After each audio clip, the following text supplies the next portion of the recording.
I started life in law as a litigator in the earlier years because I was under this idea that to be a lawyer, you need to be arguing in court.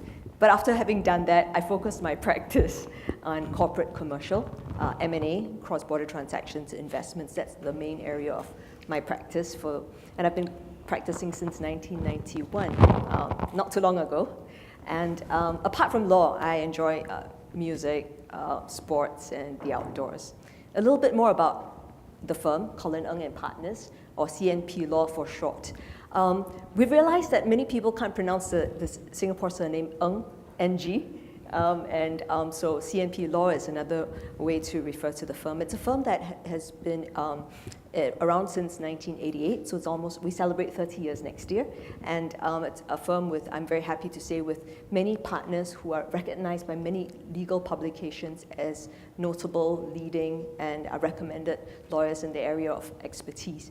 Apart from that, as a firm, I think we're known for being very client-centric, very innovative, and I would say friendly. You've met some of my colleagues in the last couple of days, and you'll see that we are people who really like people, and we work really closely with our clients. The other aspect about the firm is we are not just a Singapore firm, but we really look into the region and across Asia and even international practice that we have. More about the firm, you get it in our brochure, so I won't bore you with that. Thank you. Thank you. Balthasar? Thank you very much. Okay, that should be working. Yeah, I'm very glad to be heading a Zurich-based law firm. We're a small firm which started in 2014.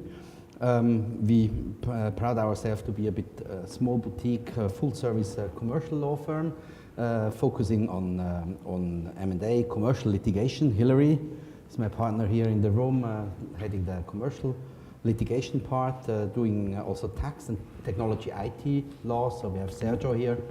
Where is he? Hiding somewhere? Okay. So we have three partners here in the room. We do mostly serve privately held clients and entrepreneurs, but also a number of listed companies in various manners. Most of our cases, Switzerland is a small place, you know, it's just so most of our clients do have cross-border topics for us to work together with Germans or Israeli lawyers or whatever kind of European jurisdictions there are, is quite a normal thing. I have spent 10 years in Asia as an executive before I went back into the legal business. To be frank, I actually never wanted to be a lawyer. I just slipped into it because my dad used to be a lawyer, so I took it up myself, and then I went off, was in industrial businesses, and so I spent about 10 years in Asia, in India. I used to live in India, in China, in Australia, in Hong Kong, and in the Philippines. And from that time, I still have a bit of insight into what's happening in the region and how the different marketplaces and areas kind of work together. So it's going to be an interesting talk we'll be having. And on a lighter note, I think we proud ourselves to do some really high-level marketing, you know, of putting the hot air we are producing to a good use for our clients, and even taking our clients for a ride at times, you know, on a hot air balloon ride. So we probably are the only law firm in the world prouding ourselves to have our own hot air balloon. So you're welcome. Whenever you're in Switzerland, I'll take you for a ride, on hot air balloon ride, to be precise, and that would be a great pleasure to seeing you on board. So that was on a lighter note to make you smile, and I think it's time to dive into more serious matters. Right? Okay, thank you, Balthasar. So yeah, first question for Lisa. How has the development of Singapore changed and affected you and your clients in the last 10 years? Well, I think that Singapore has changed dramatically over the last 10 years. So there are just so many areas of change. But I think for this afternoon, just want to cover three main broad areas of what I see has developed in Singapore. And the first would be in the area of the push for internationalization, globalization in Singapore, where the government is also encouraging, pushing the Singapore companies to go overseas and really internationalize. And the other way is true too. The government has been for many years, and especially the last few years, drawing in a lot of investments, interests, and businesses into Singapore. So both ways. And how has that impacted us?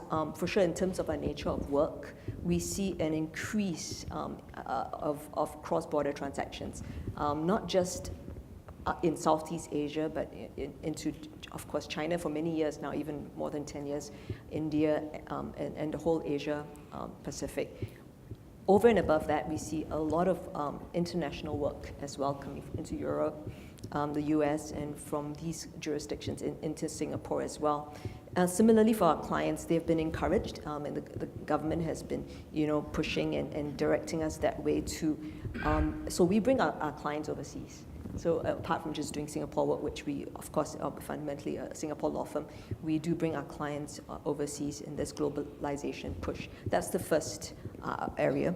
The second would be in the area of innovation, technology, and IP. I think Douglas this morning talked about the IP, intellectual property hub, that Singapore is now pushing right now. But innovation has been going on for the last couple of years, and a greater push in the last few years as well, and technology. So as an example for law firms, this year, just March 2017, our firm was awarded the Smart Law accreditation. So what they're doing is, even for law firms, pushing law firms to innovate through technology.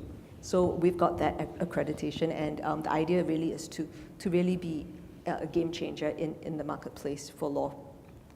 And similarly for clients, the kind of work that we do would be a lot of the e-commerce, internet space as well as data protection. Now and cybersecurity. These are developments of the what's happening in Singapore that has affected our practice and our clients as well. The third area that Singapore has developed into is a dispute resolution hub. As most of you would know, and some of you are visiting the SIAC tomorrow, we have our Singapore International Mediation Center, we have the SICC, the Singapore International Commercial Court, and of course the SIAC. So we've seen a greater amount of interest in having litigation done in Singapore or arbitration done in Singapore. And on the corporate space, which I'm involved in cross-border transactions, you see an increased preference, I would say, and choice of Singapore law, or Singapore being the seat of arbitration or even for litigation. So we see that in the transactions, and our clients in the region have reached the point of accepting this as a neutral option for most countries. So those are the three areas that I see. Balthasar? Interesting enough, Singapore is sometimes called the Switzerland of Asia. Oh yes, I've been to Switzerland. So there is a lot of similarities, be it size-wise, between Singapore and Switzerland, but also when it comes to the focus on certain topics like innovation. Switzerland is very well known for the Federal Technical High School, which has been ranked as one of the 10 most innovative and most respected universities in the world, Ivy League kind of positioning. I think that we see from Switzerland to Singapore very many similarities also when it comes to arbitration, for example. Switzerland is an arbitration center of the world together with Sweden in Europe. So there is a lot of, I think, learning between these two countries. Singapore is taking over many policies of Switzerland and adjusted it to the local needs. And so I think for us as Swiss, we feel very comfortable coming to Singapore, and Singapore is a reasonably good hub for our clients to think about going into the larger markets in the region, because it's accessible also to Australia. It's the stepping stone to Australia, not only into China but also into India. So we have much more to talk about that also than just about China. I have been seeing in the last few months some discussions with clients of mine who are in the fintech and in the insurance tech, insurtech field. I think they're very much interested in going into Singapore. I see a few contacts being established Also, I'm going to be meeting on Friday afternoon. I'm going to be meeting a few people here in Singapore exactly on that topic. So fintech is really something which links both countries. Probably the basic technology when it comes to blockchain technology, to blockchain science. Switzerland is still a bit ahead of Singapore with on the basis of the high schools and of the research which has been done. What we would be liking to see is that we have more investors coming out of that part of the world into Switzerland on a mid-level market. We see very high-leveled, large M&A deals happening in Switzerland with Chinese or Asian investors, but we do not see much of middle-level and middle-level market deals happening. There is still a bit of a apprehension, but it goes both directions, I guess, and I think that would be an opportunity to work together in linking those investors or those opportunities which we'll be seeing in our own practices. Okay, good. Just a quick comment. And in fact, fintech has been a big focus in Singapore as well. In 2016, Singapore organized, I think, the largest fintech convention. Yes. You know, and that is the direction we're also going in. That's really the talk of the town, as you say. Insurtech and fintech. Sure. Yeah, that's right. All right. In your experience, what advantages does Singapore have over other premier hubs in the region, such as Hong Kong? Okay, for that, I'm just going to refer to something that a colleague of mine said to me in terms of Singapore and some rankings. So bear with me for a while because some of this was also like new to me. So I'll just read it out. So some of the global rankings that Singapore has, it's apparently the world's easiest place to do business in 2016 report by the World Bank. It's also ranked first as an investment destination, second most competitive economy in the world, and best quality of overall infrastructure set up for investors, both physical and digital. We were talking about the digital space. World's most network-ready country, and also the fourth in the world and first in Asia for the best protection of intellectual property. So this is quite, just for information and how that fits into this question of the advantages of doing business in Singapore as a hub. And I think that kind of answers that part of it. But in my thoughts are there are a few other advantages that I thought I'll just share with you. One would be language and culture. Singapore has been ranked as one of the most proficient in English country. I think it's ranked about 6. And against the other Asian countries, Hong Kong is ranked 30th. So we were just talking with some of people at the table about proficiency in English, and they find Singapore, it's easy for foreign companies to do business in Singapore because of that. And on top of that, this morning we talked about culture and know how to do business in this region. And I think what Singapore has is that multicultural, multiracial mix that you see as you walk around Singapore. So that's that understanding of the different cultures, the Chinese, the Malays, the Indians, and the mixed, the Eurasians as well, how to do business. And we find that clients from overseas find it very useful to work with Singapore companies or Singapore lawyers to engage and navigate through the different cultures around us, Indonesia, Malaysia, China, and even Indochina. We find that as an advantage that we have. That's one. Secondly, I think one of the advantages is the stability of our government and the reputation for being very low in corruption, also ranked very, very high on low corruption index. The highest, one of the highest in Asia as well. So that has helped because, the last elections in Singapore, which was a couple of years ago, some of my foreign clients were talking about, how the elections will turn out. And at the point in time, I don't know, we felt, there's a possibility, that there may be some changes. And the response is, I hope that doesn't happen. That's from the foreign clients saying that one reason we are really interested in Singapore is because of stability, the legal system, the rule of law, and the way the government is structured and runs. So that is one of the advantages we have. And thirdly, it's what we've really talked about, things like innovation and technology. This is the hub that we are creating and having ranked also as one of the top 10 innovators in the world. I think this is a great place to do business. Okay. Isn't it interesting, Teresa, that whenever someone talks or whenever I listen to you talking about Singapore, it's either the best and the most preferred, or you put it into a comparison with something. And I think it's very indicative for what Singapore is. It is extremely, it challenges itself all the time and reinvents itself continuously. We see that in this building, physically, as metaphorically, we see that in this building. But in the same time, it also differentiates itself from other places, and that creates opportunities. So I would say we barely ever talk about Singapore without putting it into certain comparisons or into certain kind of differential argumentation.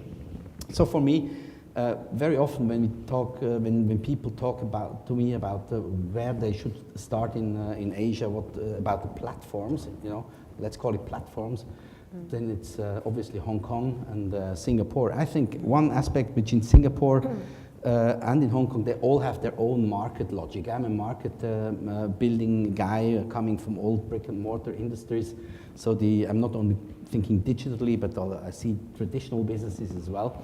And Hong Kong is very much part of Greater China, politically, culturally, while Singapore has a much more diverse mix. And whenever I talk about Singapore a bit, something gets forgotten about Singapore, that Singapore is the link also to India, which is a tremendous market which gets forgotten very often, and also to the Gulf states, to near Middle East. So, and that makes Singapore a much more versatile platform for me if you want to kind of build a hub and kind of try to explore your abilities to build markets in different areas.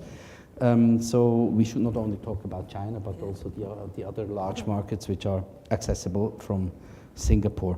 I think Singapore has also a government which is much more activist when it comes to investments, when it comes to developments. Hong Kong is rather passive. It's a typical Chinese style of managing a country, rather passive, rather in its own interest. And Singapore has is very, very digitalized. It's very easy to find corporate companies. It's a largely digitalized interaction with the government also. So I think you're pretty much ahead even of Switzerland when it comes to all these kind of interactions, platforms with the government. Yes, I think one cannot say one is the best or the worst. It's a matter of I think dancing on several weddings in the same time if you want to really get your platform built out built in a market. But I think whenever it comes to digital businesses, we surely see Singapore as very important, or then directly mainland China, without going through Hong Kong. Okay. Yeah.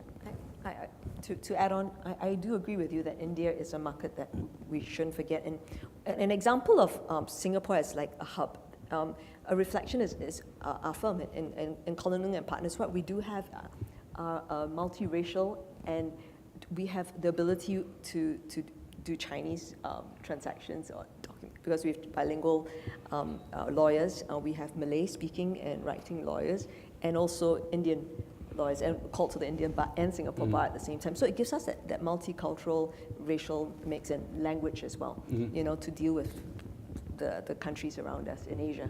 Yeah, so that's in a way an advantage.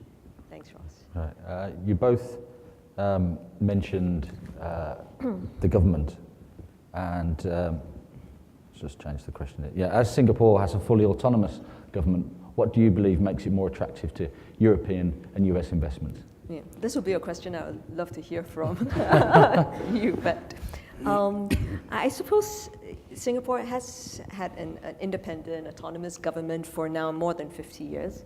And what makes it attractive, I believe it's not just that it's autonomous and independent, but it has, through the years, demonstrated, as you say, an ability for the government to move, to observe, to be forward-looking as well as outward-looking, and apart from building the nation, looking to see how the nation fits into what's happening in the world. So, and because it's a fairly small country, that Singapore is this little red dot, it's able to move very quickly in terms of legislation changes, new legislation, and changes to existing legislation. So last few years, the Data Protection Act came out. Just last year, cybersecurity developments there, and changes to the Companies Act to make it even easier to do business in Singapore. So that's what's been happening with the government, and I do believe that then attracts the European and US investments. And because of the way it's structured in the government and the way they would legislate, implement, and enforce it, even with the IP, in the area of intellectual property, as I mentioned earlier. What has helped is because I think in Europe and US, there's the FCPA in US and UK anti-bribery and other similar legislations around Europe, that this is very important, especially when you do transactional investments into this region. And I think with that investments into Singapore, it makes it a lot easier in terms of getting the transactions through with less difficulties. So we see that happening as well. And because of the autonomous government, I think they have done a tremendous job in, entering into different treaties, or FTAs, tax treaties, and well, we tried the TPP. We'll see how that goes. And of course, with our neighboring countries, I think they've done a really good job as a government here. Thanks. Well, that would be an easy one now to kind of continue with, praising the government here of Singapore. But for me, that's not. It really depends a little bit whether you look at Singapore as being a financial hub, which is probably the center of a financial structure or something like that. So you will be looking at different advantages like double taxation agreements. Singapore has over 70, I guess, yes, which is a very important aspect for financial setups. But for my main clients who are looking very much for brains, I think one topic which is extremely important, which we are actually in Switzerland suffering a little bit, is the fact that in Singapore there is a really, as far as I know, a merit-based immigration policy. So people from all over the world who have great educations, even wherever they come from, have the possibility to get visas, to start working, to get work permits. It's not so much based only on formal aspects like I would say the agreements we have within the EU, where whoever has a German passport can take domicile in Switzerland. I mean, that's not really a merit-based criteria. Nothing against our German friends here, but it's just a formal criteria, not the merit-based. And I think that is a very, very strong criteria to start allocating your brightest minds, your research departments, you're really forward-thinking, whatever is white collar and whitest collar, and whatever is really brain work in that place, and to kind of, and that gives a tremendous push to intellectual developments and to research and to whatever you do in this country. And I think that is a bit underestimated, much more. I mean, obviously Hong Kong has also quite an open immigration policy still, but that might change. Nobody really knows what's going to happen there.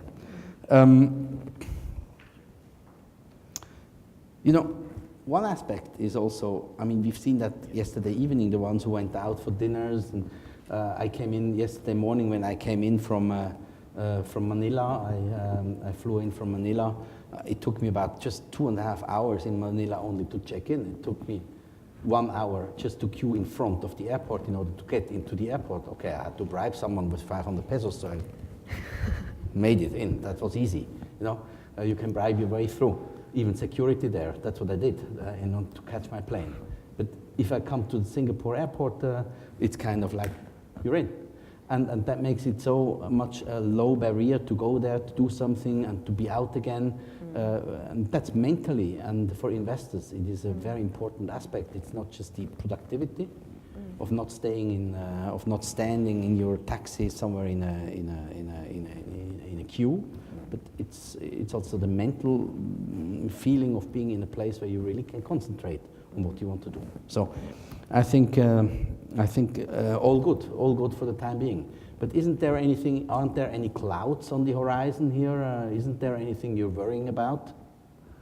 Is all good? Is all shiny? No, no, I think Singapore, we have our challenges as well. You know, I think we have no choice but to keep changing, innovating. It's because we don't really have natural resources apart from human capital. And one of the challenges you were just talking about was this talent, right? And we have also the challenges of people, the ground saying, not too many foreigners, please, you know, to the government. So there's a fine balance there, and that's why I think in terms of citizenship and PR applications, it's a bit tougher now in Singapore than it used to be in the past. And even employment passes, we do give them out, but it's still not as fast or easy as it was before. You really have to make your case for a foreign employee now in Singapore. So that's the part that's a little bit, we hear complaints, you know, which is good for immigration lawyers, right? Yeah, I suppose so. Immigration lawyers and all. Yeah, it's true.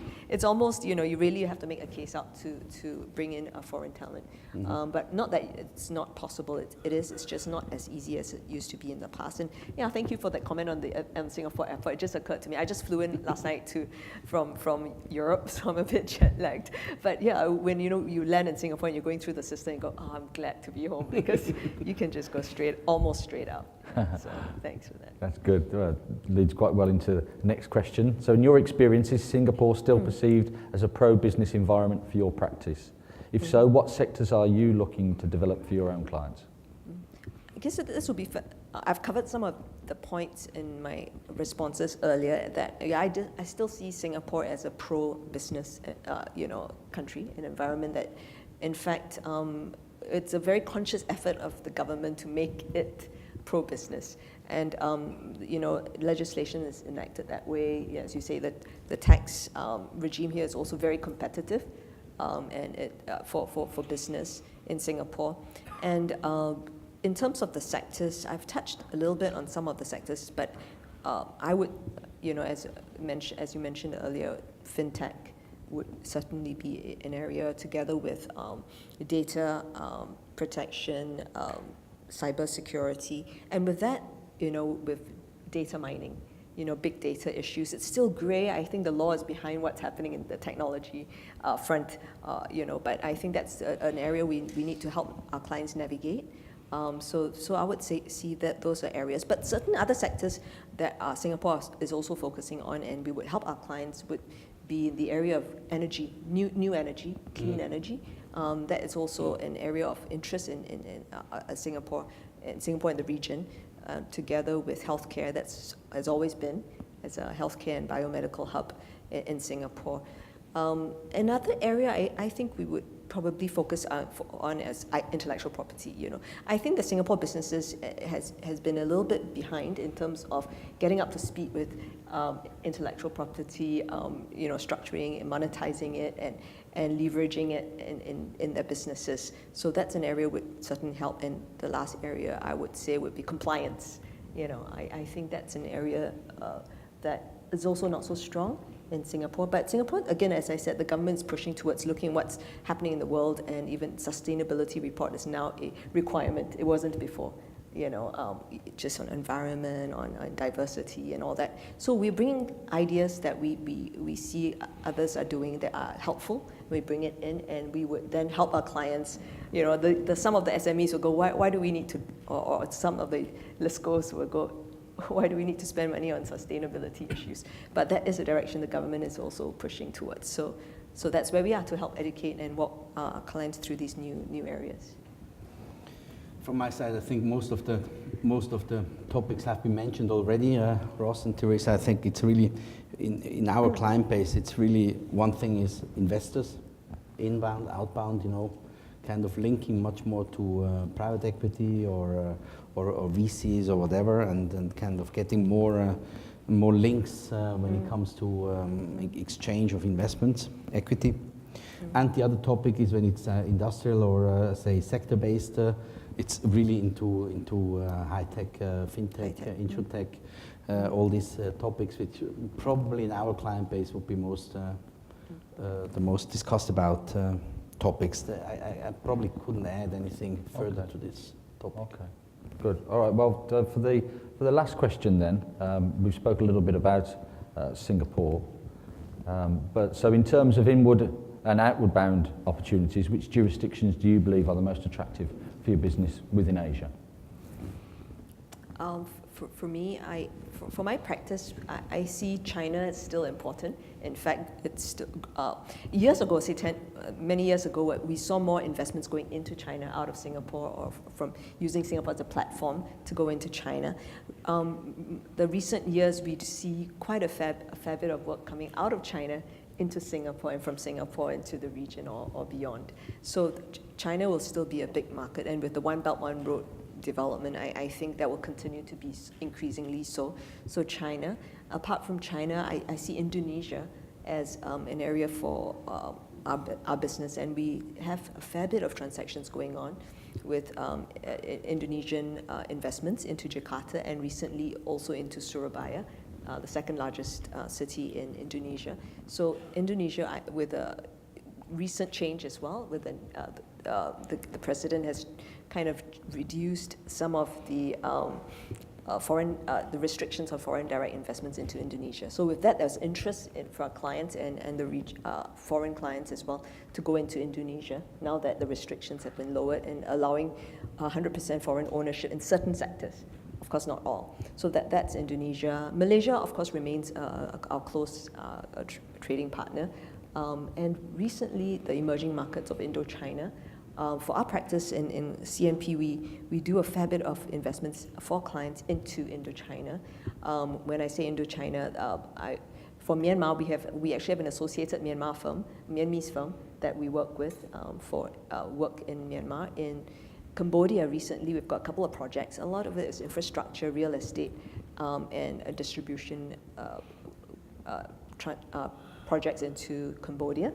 And in Laos as well, actually. So that was a bit of a surprise that we see activity happening in Laos. And we have a joint venture law firm in Laos that we work with our partners in Laos.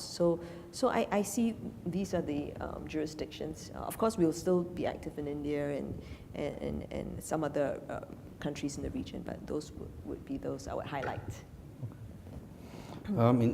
Just looking back into the last few months, in our firm, I mean, it's still, I would say, rather than the minority of in or outbound cases we're getting from the region. Obviously, we're a European law firm, so we have much more ties to European countries. But I think what we have seen in sense of outbound opportunities in the last few months are again, some high-level initial contacts, be it with Singapore for investments, fintech, so discussions rather than anything very specific.